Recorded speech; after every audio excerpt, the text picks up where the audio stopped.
हाय दोस्तों, नमस्कार। मैं हूं नीरज राय और स्वागत है आपका फार्मा हर्ट्स में।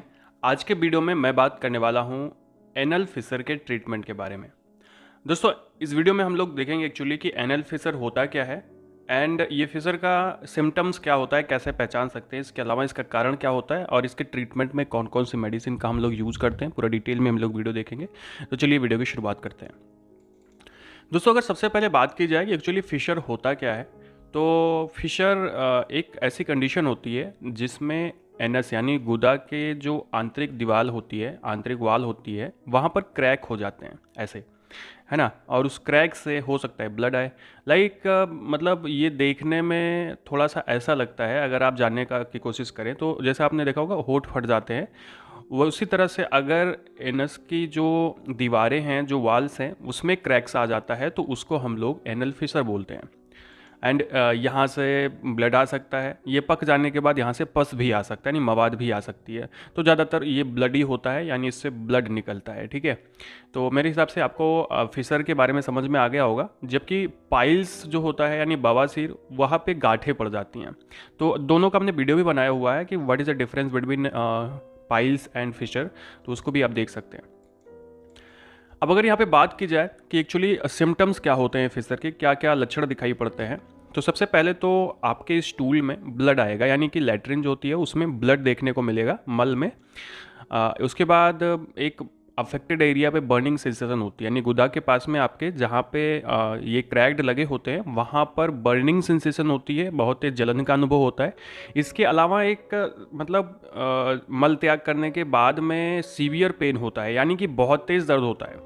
ये ऐसा क्यों होता है? क्योंकि कभी ये एक्चुअली इस टाइम पे होता क्या है ना कि जो लैट्रिन होती है वो बहुत हार्ड होती है, लंपी होती है, और उसी की वजह से क्या है ना कि जो क्रैक है वो फैल जाते हैं, जिसकी वजह से बहुत ज़्यादा पेन होता है आफ्टर डिफिकेशन, यानी मल त्याग करने के बाद में, और ये पेन बढ़ता ही जाता है। इसके अलावा फिशर का जो पेन होता है वो लंबे समय तक परसिस्ट कर सकता है, लंबे समय तक रह सकता है। तो अगर ऐसा कुछ आपको होता है, ऐसा कुछ लगता है, तो वो एनल फिशर हो सकता है, यानी इसमें बहुत ज़्यादा पेन होगा, खास करके मल त्याग करने के बाद में, इससे आप पहचान सकते हैं।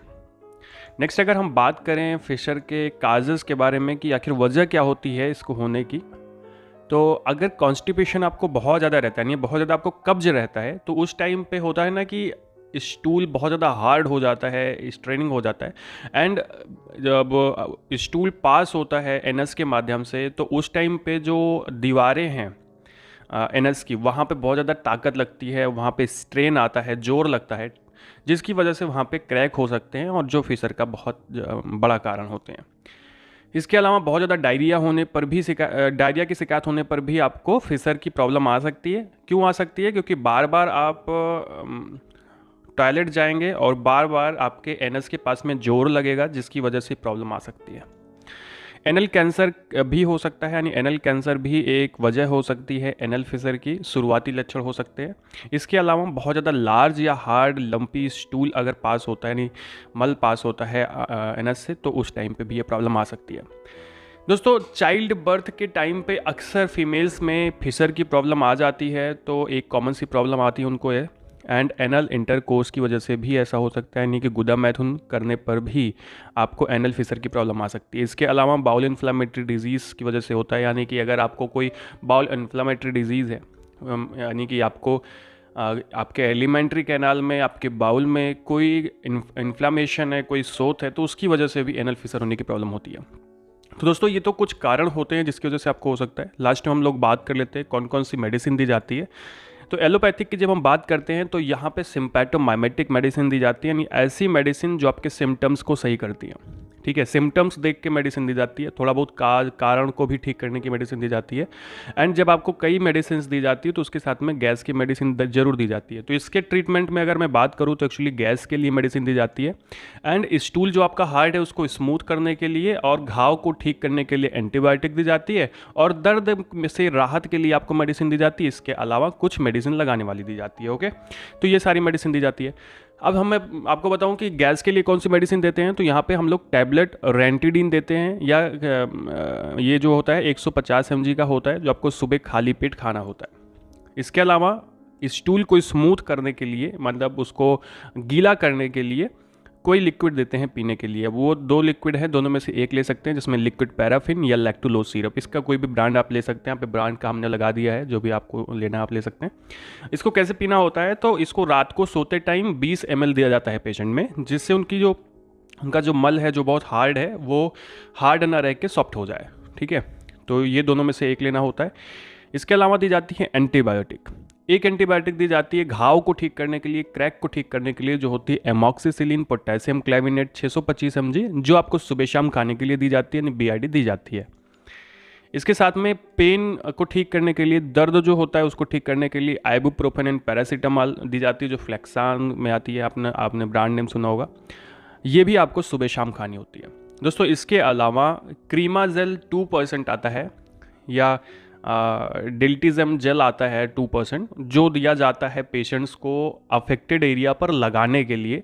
यानी ये सारी मेडिसिन खाना है और अफेक्टेड एरिया पे 2 से 3 बार आपको ये लगाना है। ये जो जेल आता है, इससे क्या होता है कि घाव को भरने में सहायता होती है और वो जगह जो टाइटनेस होती है गुदा के पास में, वो स्मूथ हो जाती है।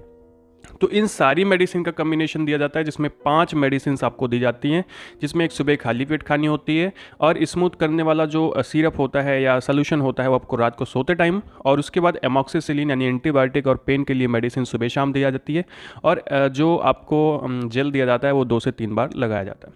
दोस्तों ये मेडिसिन करीब 5 से 7 दिन चलती है, या फिर जब तक बीमारी सही नहीं होती तब तक इसे दिया जा सकता है, जब तक घाव सही नहीं होता। एंड आपको एक बात यहाँ पे ध्यान देनी होती है, इन ट्रीटमेंट के साथ में आपको एक सलाह दी जाती है कि आपको फिसर की सिकाई करनी होती है, यानी गुदा की सिकाई करनी होती है गर्म पानी के साथ में। उसका एक अच्छा तरीका है कि गुनगुने पानी में बिना कपड़ों के बैठना। इससे क्या फ़ायदा होता है कि आराम से सिकाई हो जाती है, और सिकाई करने से होता क्या है कि दर्द से राहत मिलती है और वो जल्दी सही भी होता है। तो दोस्तों ये था आज का वीडियो, जिसमें हम लोगों ने बात की कि एनल फिशर में के ट्रीटमेंट में कौन कौन सी मेडिसिन का यूज़ करते हैं। वीडियो आपको कैसा लगा, अच्छा लगा हो तो चैनल को सब्सक्राइब कर दीजिएगा, वीडियो को लाइक कर दीजिएगा और शेयर कर दीजिएगा अपने दोस्तों के साथ में। हमें इंस्टाग्राम पर जरूर फॉलो करिएगा। पूरा वीडियो देखने के लिए बहुत बहुत धन्यवाद।